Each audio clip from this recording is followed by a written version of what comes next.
تاریخ میں ملتا ہے کہ جب امام حسین علیہ السلام کی ولادت ہوئی تو مدینہ میں ایک خوشی کا عالم تھا۔ تمام لوگ جو تھے جشن منا رہے تھے، اور نہ صرف زمین پر بلکہ آسمان پر، عرش پر بھی تمام فرشتے جو تھے خوشی سے جھوم رہے تھے، اور تمام فرشتوں کے جو ایک گروہ تھا وہ رسول خدا صلی اللہ علیہ وسلم کی خدمت میں امام حسین علیہ السلام کی تبریک و تہنیت پیش کرنے کے لیے روانہ ہوئے۔ تو راستے میں ایک روایت ملتی ہے کہ راستے میں ایک فطرس نامی فرشتہ جو کہ اللہ کے عذاب میں مبتلا تھا، اللہ نے اس سے اس کے پر اور اس کی جو بال تھے وہ لے لیے تھے۔ اس کے کچھ کوتاہیوں کی وجہ سے اس کے پر اور اس کے بال جو تھے وہ جل گئے تھے۔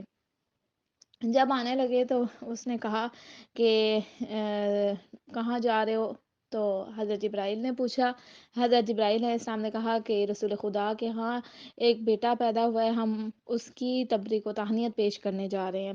اس نے کہا کہ مجھے بھی ساتھ لے جو، کیا پتہ اس کے وسیلے سے ہی میں جو ہے دوبارہ سے مجھے پر اور بال مل جائے۔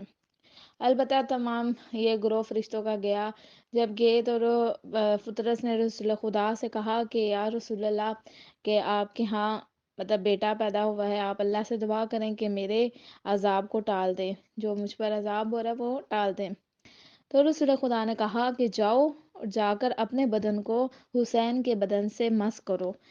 جیسے ہی فطرس نے اپنے بدن کو امام حسین علیہ السلام کے بدن سے مس کیا، اس کے پر اور اس